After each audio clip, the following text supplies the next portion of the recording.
Welcome back to गोरलै solution channel. सो फरायसा लोगो नोंथांमोन, बे भिडिअ नोंथांमोननि थाखाय जोबोर इम्पोर्टेन्ट मानोना बेवहाय बोर्ड अफ सेकेन्डारि एडुकेशन आसामा दिनै मोनसे इम्पोर्टेन्ट नटिस फोसावदों आरो बे इम्पोर्टेन्ट नटिसआव लिरनाय दङ जे फैबाय थानाय जा matric examination HSLC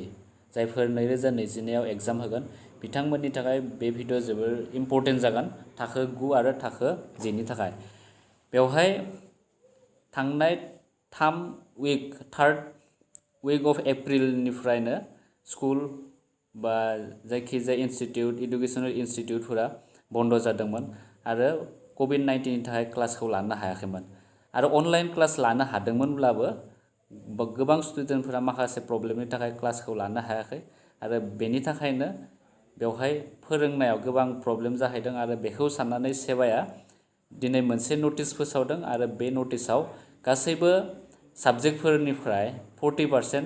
syllabus reduce खालामनाय जादों आरो बे 40% सिलेबास रिडिउस खालामनाय बबे टपिकखौ एंगारनाय जादों एबा बबे टपिकआ फैगोन नोंथांमोननि फाइनाल HSLC एग्जामाव बेखौ बे भिडिअनि गेजेरजों डिसकास खालामनाय जागोन। स' नोंथांमोना भिडिअखौ जोबजासिम नाय। बेवहाय नोंथांमोना नुनो मोनबाय course contents for classes 9 and 10। दा गिबियाव आं नोंथांमोनजों सावरायनो नागिरदों बेवहाय क्लास 10 आव मा चेप्टारफोरा रिडिउस जादों एबा बबे चेप्टारनिफ्राय बेसेबां मार्क फैगोन बबे लेसननिफ्राय बेसेबां मार्क फैगोन बेखौ नोंथांमोननो दिन्थिनो नागिरदों। दा बेवहाय गिबियावनो बड' साबजेक्टनि थाखाय बेवहाय खन्थाइफोरा होनाय दङ बिबार खानाय आरो आंनि गामि। बे खन्थाइ मोननै लोगो नांनानै गासै 14 नाम्बार जागोन। बेनिफ्राय गेवस्रांनाय महर बेवहाय 8 मार्क थागोन। बेनिफ्राय रायथाइया जाबाय रायथाइ समाज सिबियारि गुरुदेव कालिचरन ब्रह्म आरो गोसो जानाय। बे मोननै रायथाइ लोगो नांनानै गासै 14 मार्क जागोन। बेनिफ्राय बर' हारिनि खुगा थुनलाइ बेवहाय गासै 8 नाम्बार थागोन। बेनिफ्राय नेक्स्टआव जाबाय अरुणिमा सिन्हा गाव फोथायथि आरो साहसनि गुबुन मोनसे मुं बेवहाय गासै 8 मार्क थागोन। बेनिफ्राय नेक्स्टआव फैबाय समायना रमायना आसामपुरि बेवहाय एनि 2 जायखिजाया मोननै नायब्लानो जाबाय। बे समायना रमायना आसामपुरिनिफ्राय बेवहाय गासै 10 मार्क थागोन। बेनिफ्राय रनसाय लिरनाय बेवहाय गासै 8 मार्क थागोन। बेनिफ्राय रावखान्थियाव नोंथांमोना नायनो नांगोन all the grammar portion of class 9 and the following. दा बेवहाय होनायफोरखौ नोंथांमोना नायनो नांगोन। हांखोनि सिनायथि, रिंसारथि, बर'नि गारां रिंसारथि आरो खौरां रिंसारथि, सोदोबमा, सानराय, थाइजा, बिदिन्था, मावरिजा आरो सोदोब बेखेवफा। बेनिफ्राय दंबावो बिसं महरथि, थि दिन्थिग्रा दाजाबदा, बाथ्रा दानाय, बाथ्रा भाव, बाथ्रा फान्दाय, बाथ्रा खोन्दोब, उल्था सोदोब, रोखोमसे सोदोब, फंसे राव फिननाय। स' बेफोर गासैबो लोगो नांनानै गासै ग्रामारनिफ्राय 30 मार्क थागोन आरो गासै मार्कआ जागोन 100 मार्क। बेनिफ्राय नेक्स्टआव फैबाय इंलिश लेंगुवेज बेवहाय गासै टटेल मार्कआ जाहैगोन 90 मार्क आरो इन्टारनेल एसेसमेन्ट 10 मार्क थागोन। बेनिफ्राय दा बेवहाय इंराजियाव बबे लेसनखौ नोंथांमोना नायनो नांगोन आरो बेनिफ्राय बेसेबां मार्क फैगोन बेखौ नोंथांमोननो होनो नागिरदों। बेवहाय नाम्बार एआव दङ रिडिं कम्प्रिहेनसन 2 prose पेसेजेस 1 सिन बेनिफ्राय एनादार आनसिन बेवहाय 5+5 गासै 10 मार्क्स थागोन। बेनिफ्राय राइटिंआव थागोन translation, substance writing, prose, essay, story writing, letter writing, report writing गासै बेवहाय 6+6+5 टोटेल मार्क्स 17 थागोन। बेनिफ्राय नेक्स्टआव दङ ग्रामाराव नोंथांमोना नायनो नांगोन all the grammar portion of class 9 and determiners. टेन्सखौ नायनो नांगोन tense form, voice narration, preposition, vocabulary, synthesis of sentence, verb phrases, sentence correction, clauses and modals before गासैखौबो नायनो नांगोन आरो बेवहाय ग्रामार सेक्सनाव थागोन गासै 20 मार्क। बेनिफ्राय literature and text book first फ्लाइटनिफ्राय नोंथांमोना बेवहाय होनाय लेसनफोरखौ नायनो नांगोन a letter to God, Nelson Mandela, long walk to freedom, बेनिफ्राय glimpses of India, tea from Assam. बेवहाय a letter to God and नेल्सन मेन्डेलानिफ्राय गासै बे मोननै चेप्टार लोगो नांनानै गासै 15 मार्क थागोन। बेनिफ्राय ग्लिम्पसेस अफ इन्डिया बेवहाय गासै 6 मार्क थागोन। बेनिफ्राय खन्थाइयाव नोंथांमोना ए टाइगार इन द जू बेनिफ्राय द टेल अफ द कास्टार्ड द ड्रागन बेखौ नायनो नांगोन। बे मोननैजों गासै 12 मार्क थागोन बेनिफ्राय साप्लिमेन्टारि रिडार फुटप्रिन्ट्स उइदाउट फिट बेनिफ्राय गासै 10 मार्क थागोन आरो बे साप्लिमेन्टारि रिडारनिफ्राय नोंथांमोना बे मोननै लेसनखौ नायनो नांगोन the midnight visitor and footprints without फिल स' बेवहाय होनाय लेसनफोरखौ नोंथांमोना नायनो नांगोन आरो गासै टोटेल मार्क थिउरि बे जाबाय 90 मार्क आरो इन्टारनेल एसेसमेन्ट थागोन 10 ग्रेन्ड टोटेला जाबाय 100 मार्क बेनिफ्राय नेक्स्टआव फैबाय जेनेरेल साइन्स बेवहाय जेनेरेल साइन्सआवबो गासै थिउरि मार्कआ जाबाय 90 मार्क इन्टारनेल एसेसमेन्ट 10 थागोन बेनिफ्राय दा बेवहाय बबे लेसनखौ नोंथांमोननो गोनांथि जागोन एबा बबे टपिकआ नोंथांमोननि थाखाय इम्पोर्टेन्ट आरो बबे टपिकफोरखौ ओमिट खालामनाय जादों एबा एंगारनाय जादों बेखौ नोंथांमोना बेवहाय नुनो मोनबाय बेवहाय first chapter chemical reaction and equation बेवहाय नोंथांमोना नायनो नांगोन इउनिट आप टू 1.2.5 बेसिमहालागै नायब्लानो जाबाय बेनिफ्राय इउनिट 1.3 निफ्राय नोंथांमोना नायनो नाङा थामहिनबा इउनिट 1.3 आव मा टपिक होनाय दङ नोंथांमोना गावबा गावनि चैप्टारफोरखौ चेक खालामनानै बे 1.3 नि उनथिंजाय थानाय टपिकफोरखौ नायनो नाङा आरो बेवहाय चैप्टार 1 आव गासै 6 मार्क थागोन थिग बिदिनो chapter 2 acid bases and salts बेवहाय नोंथांमोना नायब्लानो जाबाय इउनिट आप टू 2.3.1 बेनिफ्राय बेवहाय 2.4 निफ्राय नोंथांमोना नायनो नाङा आरो बे चैप्टार 2 निफ्राय गासै 6 मार्क थागोन थिग बिदिनो गुबुन चैप्टारफोरखौबो नोंथांमोना बेवहाय नुनो मोनदों चैप्टार 3 आव नोंथांमोना इउनिट आप टू 3.4.5 बेसिमहालागै नाय बेनिफ्राय इउनिट 3.4.6 बेनि उनथिंजाय नायनो नाङा थामहिनबा नैबे टपिकनिफ्राय नोंथांमोना नायनो नाङा बे चैप्टार 3 निफ्राय गासै 7 मार्क थागोन थिग बिदिनो चैप्टार 4 निफ्राय गासै 6 मार्क नोंथांमोना बेवहाय नोंथांमोना भिडिअखौ पस्ट खालामनानै बेखौ लिरनानै लानो हायो बबे इउनिटआ नोंथांमोननि थाखाय इम्पोर्टेन्ट आरो बबे इउनिटखौ नोंथांमोननि एग्जामनि थाखाय गोनांथि जानाय नङा बेखौ नोंथांमोना भिडिअखौ पस्ट खालामना लिरना लानो हागोन दा बेनिफ्राय चैप्टार 5 आव बिदिनो 7 मार्क्स चैप्टार 6 आव गासै 10 मार्क्स फैगोन चैप्टार 7 आव गासै 6 मार्क बेनिफ्राय चैप्टार 8 आव थागोन गासै 5 मार्क्स चैप्टार 9 आव थागोन 5 मार्क्स चैप्टार 10 आव थागोन 8 मार्क्स चैप्टार 11 आव थागोन 5 मार्क्स बेनिफ्राय चैप्टार 12 आव थागोन 6 मार्क चैप्टार 13 आव थागोन 5 मार्क्स चैप्टार 14 आव थागोन 4 मार्क्स चैप्टार 15 आव थागोन गासै 4 मार्क्स आरो टोटेल थिउरिनि मार्कआ जाबाय 90 मार्क इन्टारनेल एसेसमेन्टआ थागोन 10 मार्क आरो ग्रेन्ड टोटेला जाबाय 100 मार्क स' नोंथांमोना बे होनाय सिलेबासखौ नायनानै नोंथांमोना प्रिपारेसन खालामनो नांगोन बेनिफ्राय नेक्स्टआव फैबाय जेनेरेल मेथामेटिक्स बेवहाय जेनेरेल मेथामेटिक्सआवबो गासै 90 मार्क थिउरि बेनिफ्राय इन्टारनेल एसेसमेन्ट थागोन 10 मार्क बेवहाय जेनेरेल मेथामेटिक्सआव बबे टपिकखौ नोंथांमोना नायनो नांगोन बेवहाय होखानाय दङ बेवहाय रिभिजन चैप्टारनिफ्राय आप टू एक्सारसाइज R3 आव लागै नोंथांमोना नायनो नांगोन बेनिफ्राय एक्सारसाइज R4 एन्ड R5 खौ नोंथांमोना नायनो नाङा थामहिनबा बेनि सिङाव थानाय जा कुइसनफोर R4 एन्ड R5 बेनि सोंलुफोरा फैनाय नङा नोंथांमोना R3 आव लागै नायब्लानो जाबाय आरो बे रिभिजन चैप्टारनिफ्राय गासै 6 मार्क फैगोन थिग बिदिनो फार्स्ट चैप्टार रियेल नाम्बारनिफ्राय नोंथांमोना इउनिट आप टू 1.4 डेट इज बेवहाय आप टू एक्सारसाइज 1.3 सिमहालागै नोंथांमोना नाय बेनिफ्राय इउनिट 1.5 नि उनथिंजाय नोंथांमोना नायनो नाङा थामहिनबा एक्सारसाइज 1.4 बेफोर फैनाय नङा आरो रियेल नाम्बारनिफ्राय गासै 5 मार्क्स फैगोन बेनिफ्राय चैप्टार 2 पलिनोमियलनिफ्राय इउनिट आप टू 2.3 बेसिमहालागै नाय आरो आप टू एक्सारसाइज 2.2 सिमहालागै नाय बेनिफ्राय इउनिट 2.4 नि उनथिंजाय थानाय एक्सारसाइज बा टपिकफोरा फैनाय नङा चैप्टार 2 निफ्राय गासै 8 मार्क फैगोन बेनिफ्राय गुबुन चैप्टारफोरा बेवहाय स्क्रिनाव नुनाय बायदि जाहैगोन बे चैप्टार 3 आव जाबाय 7 मार्क्स नेक्स्टआव दङ चैप्टार 4 क्वाड्रेटिक इक्वेशन बेवहाय गासै 6 मार्क थागोन एरिथमेटिक प्रोग्रेसन बेवहाय गासै 6 मार्क थागोन ट्रायंगल्सनिफ्राय गासै 6 मार्क बेनिफ्राय कोऑर्डिनेट जियोमेट्री बेवहाय गासै 7 मार्क्स 8 आव दङ इंट्रोडक्शन टू ट्रिगोनोमेट्री बेवहाय गासै 7 मार्क्स थागोन बेनिफ्राय नेक्स्टआव दङ 9 बेवहाय 9 चैप्टारखौ नोंथांमोना नायनो नाङा बेवहाय बे लेसना फैखानाय नङा बेवहाय इउनिट रिक्वायर्स निल होनाय दङ आरो इउनिट ओमिटेड बेवहाय होल चैप्टारखौनो नायनो नाङा होल चेप्टारखौनो बेवहाय एंगारनाय जादों बेखायनो नोंथांमोना चेप्टार 9 खौ नायनो नाङा बेनिफ्राय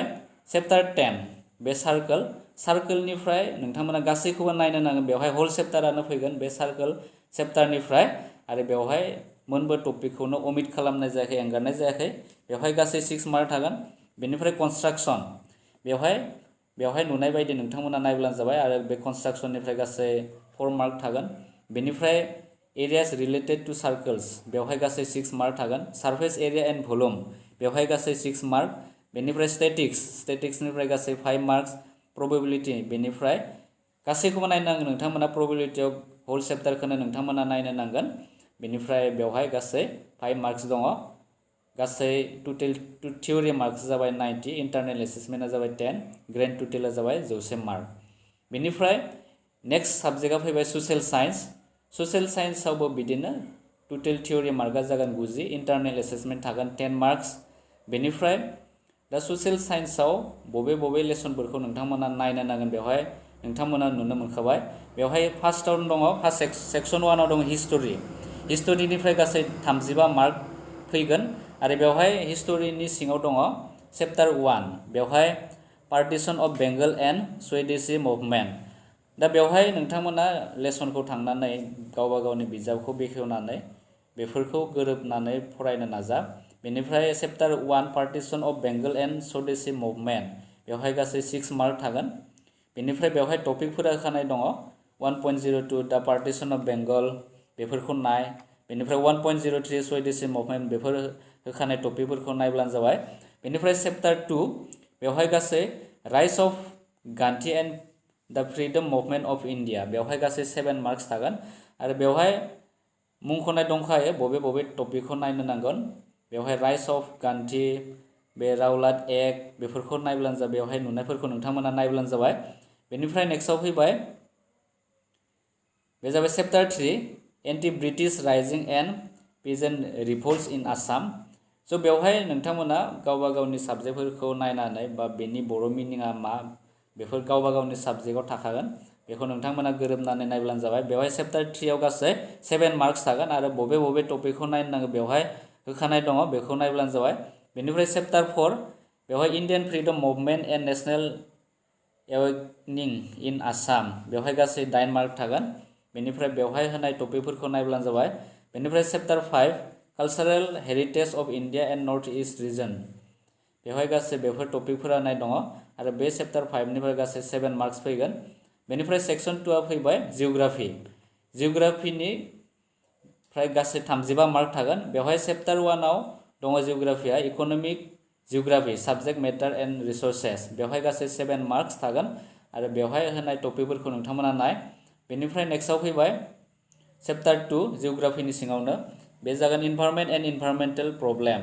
बेवहाय होनाय टपिकफोरखौ नोंथांमोना नाय बेवहाय गासै 6 मार्क थागोन बेनिफ्राय चैप्टार 3 आव दङ जियोग्राफी अफ वर्ल्ड बेवहाय गासै 8 मार्क थागोन आरो बेवहाय होनाय टपिकफोरखौ नोंथांमोना नाय बेनिफ्राय चैप्टार 4 आव दङ जियोग्राफी अफ आसाम बेवहाय होनाय टपिकफोरखौ नायब्लानो जाबाय आरो बे चैप्टार 4 जियोग्राफी अफ आसामनिफ्राय गासै 14 मार्क थागोन बेनिफ्राय सेक्शन 3 आव फैबाय पलिटिकल साइंस एंड इकोनॉमिक्स बेवहाय मोननै पार्ट दङ बे सेक्शन 3 नि सिङाव पार्ट 1 आ जाबाय पलिटिकल साइंस आरो पलिटिकल साइंसआव गासै 10 मार्क थागोन बेनिनो पलिटिकल साइंसनि आन्दाराव दङ आरो चैप्टार 1 इंडियन डेमोक्रेसी दङ बेवहाय होनाय टपिकफोरखौ नोंथांमोना नाय आरो बे इंडियन डेमोक्रेसीनिफ्राय गासै 5 मार्क्स थागोन बेनिफ्राय चैप्टार 2 बेवहाय दं इंटरनेशनल अर्गेनाइजेशन अफ द बे यूनाइटेड नेशन अर्गेनाइजेशन एंड आदार्स बेवहाय होनाय टपिकफोरखौ नोंथांमोना नाय आरो बे चैप्टारनिफ्राय गासै 5 मार्क्स थागोन बेनिफ्राय पार्ट 2 दङ बे पार्ट 2 पलिटिकल साइंसनि पार्ट 2 जाबाय इकोनॉमिक्स बेवहाय चैप्टार 1 आव दङ मानी एंड बैंकिंग बेवहाय गासै 5 मार्क्स थागोन आरो इकोनॉमिक्स पार्ट 2 निफ्राय गासै 10 मार्क्स थागोन बेनिनो चैप्टार 1 मानी एंड बैंकिंआव 5 मार्क्स बेनिफ्राय नेक्स्टआव दङ बेवहाय दोङो बेफोर टपिकफोरखौ नोंथांमोना नाय बेनिफ्राय चैप्टार 2 दङ इकोनॉमिक डेभलपमेंट बेनिफ्रायबो गासै 5 मार्क्स थागोन आरो बेवहाय होनाय टपिकफोरखौ नाय सो टोटल गासै थियोरी मार्कआ जाबाय 90 मार्क इंटरनल एसेसमेंट आरो इंटरनल एसेसमेन्टआव बेवहाय इनवायरनमेंटल प्रोजेक्ट जागोन बेवहाय गासै 10 मार्क थागोन आरो ग्रेन्ड टोटलआ जागोन 100 मार्क बेनिफ्राय नेक्स्टआव फैबाय इलेक्टिव साबजेक्टफोर बे जाबाय गिबियावनो हिन्दी बे हिन्दीयाव गासै बे 100 मार्कआनो थागोन बेवहाय फुल मार्कआ जाबाय 100 मार्क 100 मार्कनि थियरि मार्क बेनिनो पास जानाय मार्कआ जाबाय 30 बेनिफ्राय बेवहाय होनाय दङ बबे बबे टपिकफोरखौ नोंथांमोना नायनो नांगोन बेवहाय ग्रुप एआव दङ 50 मार्क्स बेवहाय 50 मार्क्सआव दङ गद्य खं बे जागोन बेवहाय लेसना जागोन निप की ईद बेवहाय गासै 10 मार्क्स थागोन भलाराम का जिब बेवहाय गासै 8 मार्क थागोन बेनिफ्राय बेयाव पद्य खं दङ खन्थाइ बाहागो बा रायथाइ बाहागो नैबे रायथाइ बाहागो पद्य खंआ जाबाय खन्थाइ बाहागोआव नोंथांमोना नाय साखी एन्ड पद्य बेनिफ्राय गासै 16 मार्क थागोन बेनिफ्राय व्याकरण ग्रामाराव नोंथांमोना बेखौ नायब्लानो जाबाय लिंक थागोन बसन कारक संधि समास पर्यायवाची शब्द विपरीतार्थिक शब्द अनेक शब्द के लिए एक शब्द बेफोरखौ नायब्लानो जाबाय आरो गासै 16 मार्क थागोन आरो बेवहाय ग्रुप एआव गासै 50 मार्क्स थागोन बेनिफ्राय नेक्स्टआव फैबाय ग्रुप बी बेवहाय गासै 50 मार्क्स बेनिनो नीलकंठआव दङ 14 मार्क्स बेनिफ्राय जी बिदगय बेवहाय 12 मार्क्स थागोन आरो रचना कम्पोजिशन दङ निबंग लिखन बेवहाय 8 मार्क्स पत्र लेखन 5 मार्क्स बेनिफ्राय बेबायदि दङ उपटिन गद्यांश बेवहाय 6 मार्क अनुबादाव दङ ट्रान्सलेशनाव दङ 5 मार्क्स सो बेफोर गासैखौबो लोगो नांनानै गासै 24 मार्क्स दङ टोटल 50 मार्क्स आरो बेवहाय group A 50 marks and group A 50 marks लोगो नांनानै गासै 100 मार्क थियरि एग्जाम होनो नांगोन बेनिफ्राय नेक्स्टआव फैबाय एडभान्स मेथामेटिक्सआव नोंथांमोना होनो नांगोन गासै फुल मार्क्स थागोन बेवहाय 100 मार्क इन्टारनेल बेवहाय इन्टारनेल एसेसमेन्टबो दङ फारसेथिं बे एसे रं जानांगौ बेवहाय फुल मार्क्स दङ 100 इन्टारनेल एसेसमेन्ट 10 दङ बेवहाय एसे मिस्टेक जानो नांगौ जायखिजाया बेवहाय बबे इउनिटआ इम्पर्टेन्ट जागोन बेखौ नोंथांमोना नुनो मोनबाय बेवहाय गिबि फार्स्ट लेसना जाबाय सेट्स बेवहाय होल चेप्टार गासै चेप्टारखौ नोंथांमोना नायनो नांगोन बेवहाय सेट्सनिफ्राय थागोन G मार्क्स बेनिफ्राय नम्बर 2 दं कमप्लेक्स नाम्बारखौ नोंथांमोना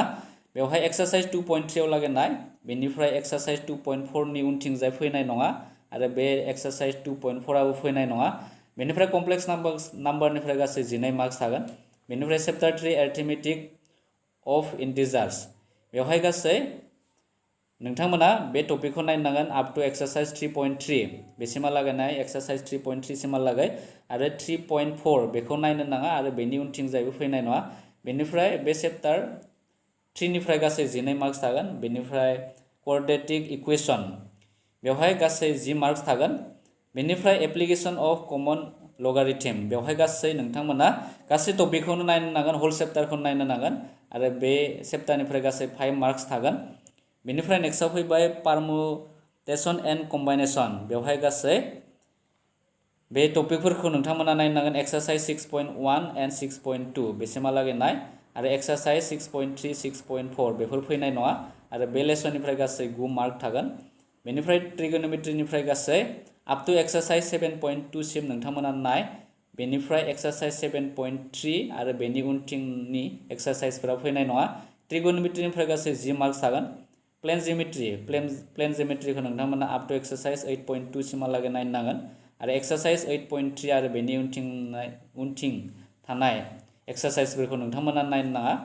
आरो बेवहाय गासै 12 मार्क्स थागोन बेनिफ्राय कोअर्डिनेट जिमेट्री बेवहाय गासै अप टू एक्सारसाइज 9.2 सिमहालागै फैगोन एक्सारसाइज 9.3 नि उनथिंजाय नोंथांमोना नायनो नाङा आरो 9.3 आबो फैनाय नङा आरो बेवहाय कोअर्डिनेट जिमेट्रीनिफ्राय गासै 10 मार्क्स थागोन टोटल 90 मार्क्स आरो इन्टारनेल एसेसमेन्ट दङ 10 मार्क्स ग्रेन्ड टोटल जाबाय 100 मार्क नोंथांमोना एडभान्स मेथ्सआ इन्टारनेल एसेसमेन्ट थायो जानांगौ बेखायनो बेवहाय जोबथारनायाव होदों इन्टारनेल एसेसमेन्ट 10 बेनिफ्राय बेवहाय दङ 90 मार्क्स सो ग्रेन्ड टोटला जागोन 100 मार्क बेनिफ्राय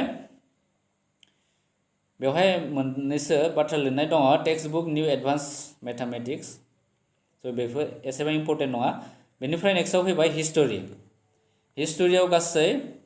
फुल मार्क्सआ जागोन 100 मार्क बेनिनो 5 मार्कआ जाबाय 30 मार्क्स सो बबे लेसननिफ्राय बेसेबां मार्क फैगोन बेवहाय नोंथांमोना नुनो मोनबाय जे गिबि lesson growth of imperialism and nationalism बेवहाय गासै 14 मार्क थागोन बेनिफ्राय 2 यूनिट 2 बेवहाय द फर्स्ट वर्ल्ड वार बेवहाय गासै 18 मार्क्स वार बिटवीन 1919 एन्ड 1939 बेवहाय गासै 14 मार्क थागोन दा सेकेन्ड वर्ल्ड वार बेवहाय गासै 20 मार्क दा इउनाइटेड नेशन अर्गेनाइजेशन बेवहाय गासै 20 mark foreign policy of India बेवहाय गासै 14 मार्क स' टटेल गासै 100 मार्क बेबायदि जाहैगोन स' बेखिना टपिकफोरखौ नोंथांमोना नाय आरो बेवहाय मेनसन खालामखानाय दङ बबे लेसननिफ्राय बेसेबां मार्क फैगोन बेनिफ्राय नेक्स्टआव फैबाय बबे लेसनखौ बे हिस्ट्रि बुकनिफ्राय बबे लेसनखौ नोंथांमोना नायनो नाङा बेवहाय होखानाय दं chapter 2 unit 0.3 chapter 3 unit 0.3 chapter 5 unit 0.3 chapter 8 unit 0.3 बेफोरखौ नोंथांमोना नायनो नाङा बेनिफ्राय नेक्स्टआव फैबाय जिअग्राफि बे जिअग्राफियाव गासै थागोन बेवहाय फुल मार्क्सआ थागोन 100 बेनिनो थियरि मार्क्स 90 इंटरनल असेसमेंट 10 थागोन बेनिफ्राय बेवहाय होनाय दङ टपिकफोरा होनाय दङ लेसनफोराव बबे लेसनाव बेसेबां मार्क फैगोन बेवहाय फिजिकल जिअमेट्रि बेयाव जिअम'र्फिक प्रसेसेस बेवहाय गासै 12 मार्क इनभाइरमेंटल जिअग्राफि गासै 18 मार्क बेनिफ्राय यूनिट 3 बेवहाय regional geography and concept of region and regional geography of the world बेवहाय गासै 30 मार्क थागोन रिजनल जिअग्राफि ऑफ इंडिया बेवहाय गासै 30 मार्क सो टोटल थियरि मार्कआ जाबाय 90 इंटरनल असेसमेंट थागोन 10 मार्क्स ग्रेन्ड टोटल जागोन 100 मार्क सो बेखिनियानोमोन नोंथांमोननि क्लास 10 नि थाखाय इम्पोर्टेन्ट सिलेबास आरो मार्क बेवहाय सेबाया होनाय बे सिलेबासफोरा आरो बेवहाय नोंथांमोना बेखौ नायनानै प्रिपारेसन खालामनो हायो आसा खालाम नोंथांमोननि फैबाय थानाय 2022 नि HSLC एग्जामा साफ्रोमनिबो मोजां जागोन स' उननि गोदान मोनसे भिडिअ नोंथांमोन गासैखौबो लोगो मोनफिनगोन थेंक इउ